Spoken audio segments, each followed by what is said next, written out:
Bueno, soy Santiago González Varas. Es el segundo vídeo que hacemos de este tomo 7, la historia de la música en España e Hispanoamérica, ahora en este tomo 7, en el siglo XX, y lo edita Alberto González Lapuente.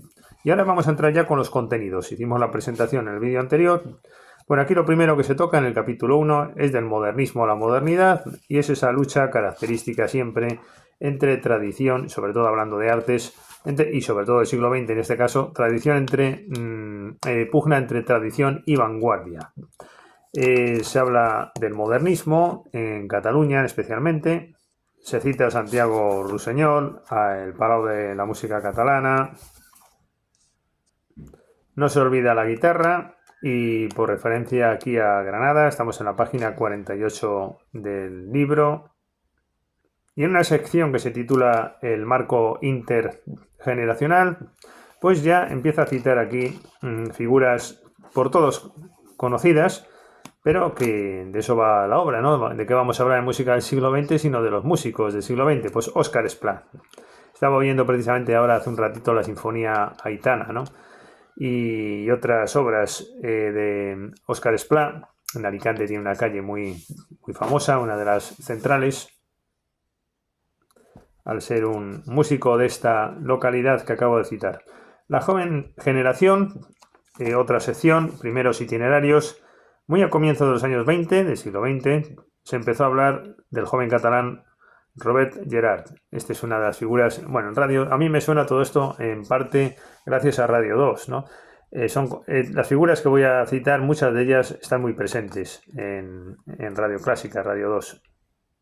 Un lugar muy destacado, obviamente, ocupa Manuel de Falla, como es evidente. Mompou, lo digo por seguir un poco el orden del libro. Mompou y el piano generacional, se le dedica mucho espacio, pero está muy ordenado. Este tomo, hombre, es verdad que aquí se entremezcla Joaquín Rodrigo. Después viene la nueva sensibilidad estética y nos habla de Salvador Bacarise, Fernando Remacha, bueno, pues todos autores muy conocidos. Conrado del Campo, de manera muy destacada, todo un maestro y precursor en tantas cosas.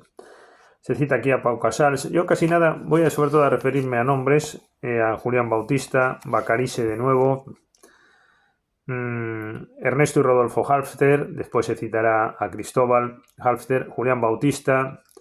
Bueno, pues todos estos son los nombres que suenan, en efecto.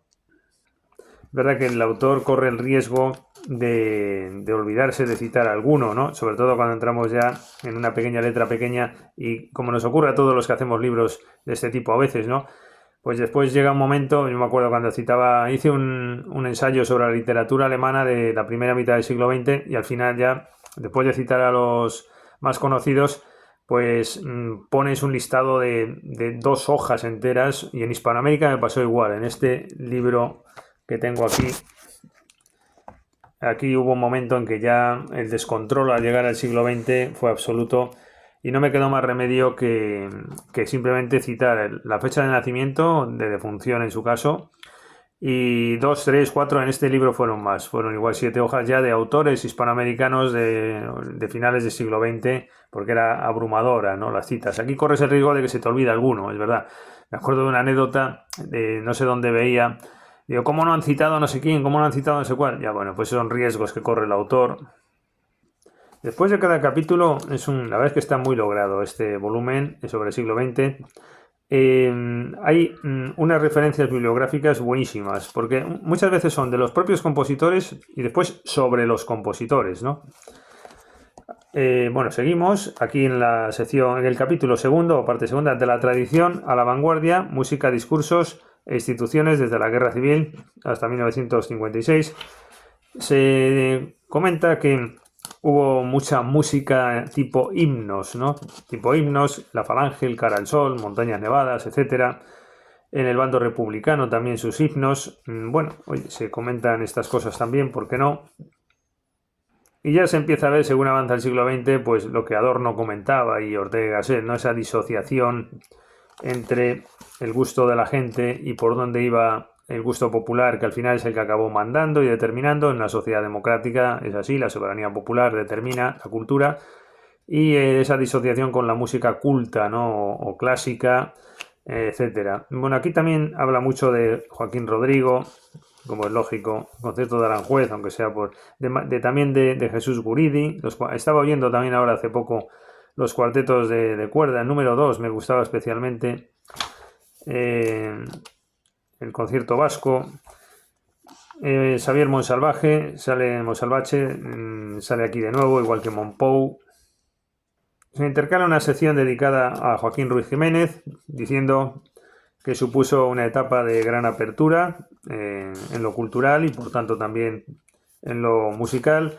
Bueno, los esfuerzos que se hacen durante las décadas de los 50 en adelante se van comentando, y desde luego el melómano tiene en este libro, en este sí que es verdad que tiene cantidad de referencias para completar sus conocimientos y para completar sus posibles referencias con muchas otras obras musicales, porque aquí sí no se escatima la cita de compositores y de obras musicales, y además con un cierto comentario muy oportuno. Monsalvaje vuelve a salir aquí, estamos ya en otro capítulo. El tercero, a la altura de las circunstancias, continuidad y pautas de renovación en la música española. Ramón Barce sale bastante también en el libro, en estas partes. Una figura muy interesante a la que los autores dedican también espacio es José Luis de Delage, nacido en 1928, que es el típico compositor, bueno, pues que acude a Alemania, allí vive y también provoca el conocimiento y difusión de la música alemana en España, en la época en la que vive, obviamente. Madrid se considera el rompeolas de la vanguardia. Claro, aquí estamos ante ese debate, ¿no?, de la vanguardia o la tradición, como decíamos antes. Se cita a Cristóbal Halffter, nacido en 1930 en Madrid, y a Luis de Pablo, ¿no? Cuidado que hemos oído cosas de Luis de Pablo en Radio Clásica, en radio. Una persona además muy activa en lo musical. Luis de Pablo era un organizador, ¿no? Una persona muy preocupado también, porque hay unos que son más de laboratorio y otros que son más de difusión. Luis de Pablo era un activista musical, vamos, eso tengo entendido. En cualquier caso, habrá que oír más cosas de él, porque en su época lo oíamos mucho, pero bueno, esto va por temporadas. Yo ahora estoy más con la música hispanoamericana, virreinato, siglo XX, etcétera. Pero hay que volver a las raíces. Bueno, Antón García Abril, bueno, esto es una autoridad, ¿no? Nacido en el 33, no lo sabía. Bueno, obviamente. Manuel Angulo, nacido en el año